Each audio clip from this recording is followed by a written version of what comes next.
Voltando então à segunda parte do vídeo, a gente estava falando aí, caiu a conexão, agora o Beto vai retomar. Isso, e elas estavam então aguardando, e o Miguel teve convulsão e fez xixi na calça. E teve toda uma conversa, um entendimento para poder entrar, né? E trocar ele e tudo mais. E outra vez também que a gente também chegava às 5 da manhã e a consulta era às 1 hora da tarde, ou às 11. Aí teve uma vez, isso nós aprendemos depois, entramos no metrô na Hospital da Clínica e ficamos dormindo no metrô. Aí ele chegava até na estação final, aí voltava na outra estação, a gente só fazia baldeação, trocava de novo e andamos no metrô umas 3 horas, até dar hora de entrar. Então, acontece o seguinte, quando a gente chega, muitas vezes você chega no atendimento para pedir ambulância, só pode ele e um acompanhante. Mas aí a gente vai e fala, então, mas a gente tem esse caso assim, assim, assado, e tal. Aí a pessoa, a gente entende perfeitamente que é o regulamento, né, a regra deles, e tá. Mas a gente não parou ali. Aí aquela história, agora você vai depender do vereador, vai depender do prefeito, e a gente foi atrás. Então a gente ia atrás do fulano, aí fulano ligava lá para a mesma pessoa por quem você tinha legado, e fala assim, é o caso do fulano, do vereador, pode atender. Aí atendia. Então, quantas pessoas que não têm acesso a isso e que ficam padecendo, né? Por conta de... Ou que não tem Porque isso vai muito do temperamento da pessoa também. Às vezes a pessoa não tem essa... ali, né? E fica sofrendo mais ainda, né? E você, Diogo, como que tem sido esse relacionamento com os serviços de saúde? Assim, como da minha filha é um pouco mais tranquilo, né? Então, a gente tem buscado, né, o diagnóstico dela, a gente ainda está correndo atrás, né, porque nenhum profissional ainda fechou um diagnóstico certo sobre qual que é o grau, né, de autismo dela, tudo. Mas, assim, tudo é pago, né? Então, é tudo muito caro. Assim, e tem sido muito difícil, né? Porque um psiquiatra é caro, é 400, 600 reais a consulta. Então, assim, é complicado. Assim, é bem... Então, no meu caso também. No meu caso é mais... Não chega nem aos pés, não falo dos deles, né? Nossa, é mais tranquilo, então, mas só que pra gente buscar o diagnóstico, nós tivemos que ir na rede particular, né? Fomos observando as atitudes dele, tudo certinho assim, o que estava acontecendo, para ver até que chegou um médico que deu o diagnóstico, né? A minha esposa que corre mais, ela que vai, mas eu apoio ela, eu tô ali. Então, mas só que o nosso caso como é grau 1, então, ele já teve crise. A gente nunca tinha observado uma crise dele, assim, como é, né? A crise que ele teve nós estávamos numa festa, daí começou a tocar um som alto, ele entrou em desespero, começou a chorar, assim, querer se bater, começou a se querer fazer isso. Não tinha quem que parava ele lá. Mas só que quando ele teve essa crise, foi a primeira crise que ele teve, que foi bem, bem séria, né? Aí, né, mas só que a gente já sabia, foi acalmando, tudo. Então, no nosso é mais na rede particular e mais os remédios dele, né, que tem que ir pra ansiedade dele, tudo. Então, isso que a gente busca pra melhorar lá, né? Mas no nosso caso é tranquilo, né? Não quero colocar você em saia justa, né? Mas o que acontece? Já aconteceu comigo isso, né? Do meu médico me receitar o remédio X e chegar na rede, a rede fornece, mas fornece só o Y. E o Y não servir para o fim a que se destinasse. E todos aqui, os que têm filhos mais jovens, né, falam também dessa questão dessa demora. Eu vou praticamente rolar a bola para você, né? Essa demora, ela pode ser a diferença entre a pessoa ter uma qualidade de vida melhor ou ter uma qualidade de vida mais complicada, não é verdade? Com certeza. Eu, inclusive, estava, antes da gente iniciar a live, conversando um pouco com o Diogo sobre a situação dele, porque a situação dele é bem específica, dele tá no processo ainda, né, de estar em acompanhamento com vários profissionais para fechar um diagnóstico, porque até então os que têm precisam de mais acompanhamento. E o que eu senti, assim, você particularmente falou da questão do medicamento, mas eu abro assim para os profissionais no geral, essa questão do diagnóstico. Não é um diagnóstico fácil, obviamente, a gente dá, mas eu percebo uma certa talvez insegurança dos profissionais que, para fechar um diagnóstico, assim, às vezes não sabe, às vezes por falta de especialização, porque é uma área, assim, o espectro autista, por exemplo, existe muita especialização, muito estudo, e muitas vezes o profissional não tem, mas ao invés de comunicar e passar a bola para outro, né, porque esse processo já é dolorido para a família, já é dolorido para o pai que está ali de frente com isso, né, para que realmente possa passar a bola para o outro, porque a gente já tem nas entrelinhas, né, por exemplo, na saúde pública, muita questão burocrática, com o transporte, como o meu tio colocou, com a questão do medicamento, falta de medicamento, receita medicamento errado, mas eu percebo também dos profissionais essa capacidade de poder passar a bola também quando não sabe fechar um diagnóstico, ou no caso, por exemplo, do Diogo, às vezes passa um diagnóstico que às vezes não tem muita certeza, não tem muita clareza, né, assim, chuta alguma coisa mais ou menos ali para aprender, então assim, falta, assim, por parte do poder público, falta ações para diminuir um pouco essa burocracia que a gente tem, para facilitar um pouco a qualidade de vida dessas pessoas, que naturalmente é uma coisa difícil, né, por verem uma situação atípica, mas os profissionais também, a gente chamar a atenção, né, para cada vez mais estar se atualizando, se especializando, porque esse processo já é naturalmente cansativo para a família, já dói muito para a família, e o profissional ele pode colaborar com isso. Ele pode, de repente, não saber ali dar o diagnóstico, mas passar a bola para outro, indicar outro, ou realmente se especializar e fechar um diagnóstico certo, para cada vez mais que a família, né, possa ter ali um certo respiro, entre aspas, né, de estar bem amparada, né, medicamente falando. Beto, como profissional de educação e que teve, né, que tem essa experienciação aí de ter uma pessoa atípica na família,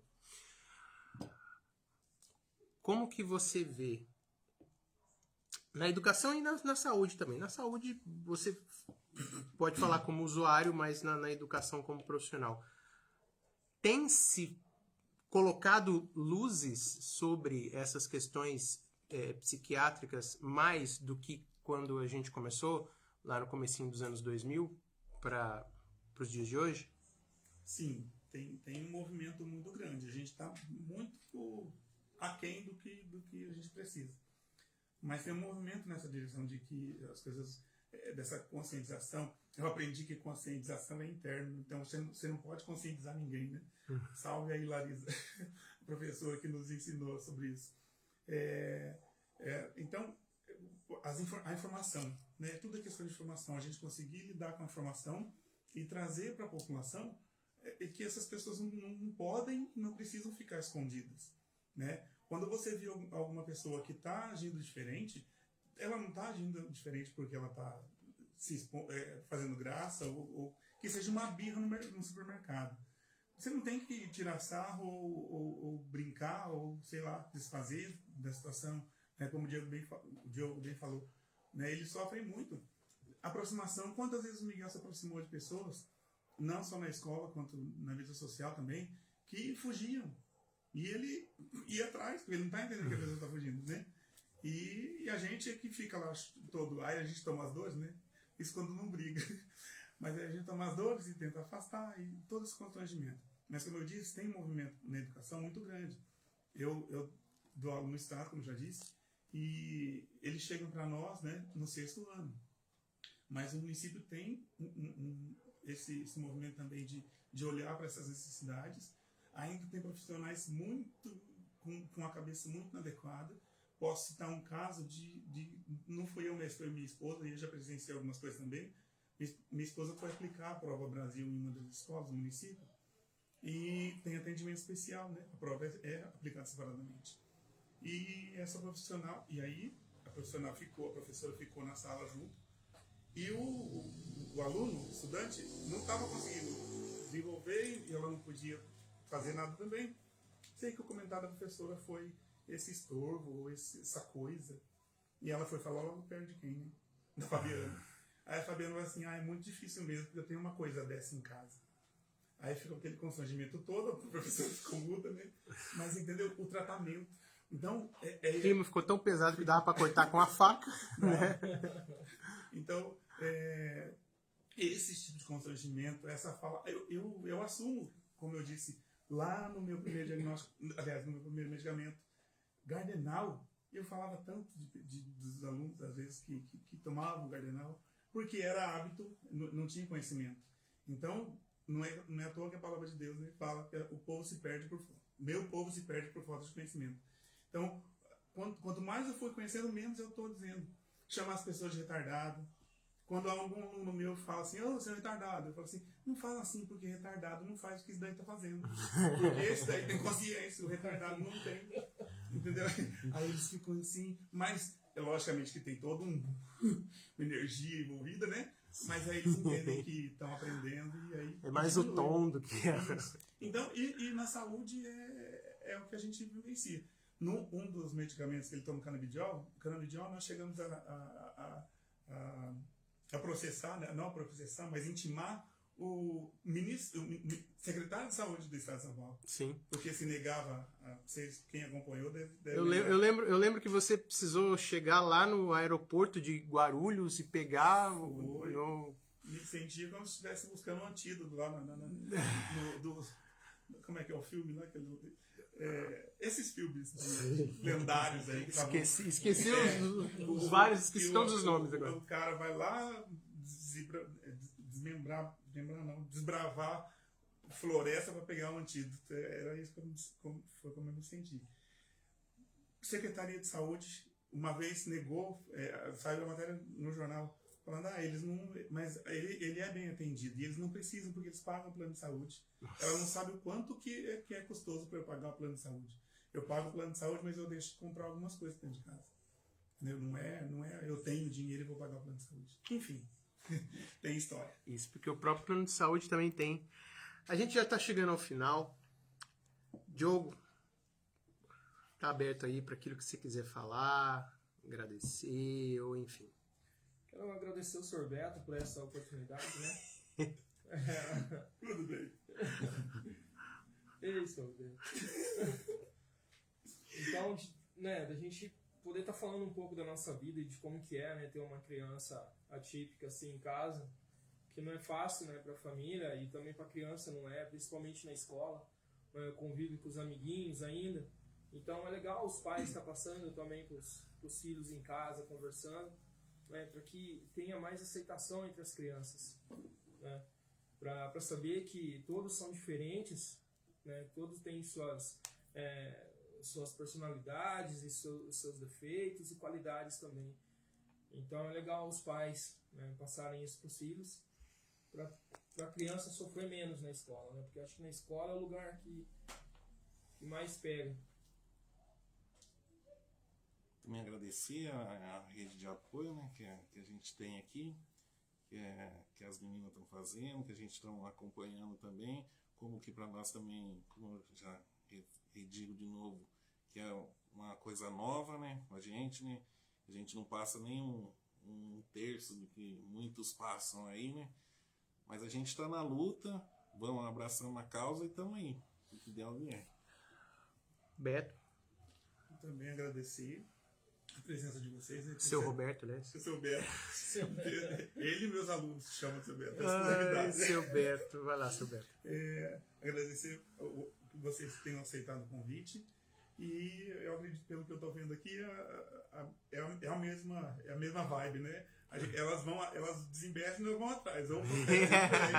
E que bom que é assim também, né? Eu digo que tem dia que a gente fica quase doido aqui, porque é o dia inteiro, há umas 2 semanas, era 1h da manhã, ela estava conversando com uma mãe lá para agilizar o esquema da oficina de musicalização, né? Aí no outro dia, eu fui segurando, no outro dia eu falei assim, dá para você fechar o escritório mais cedo?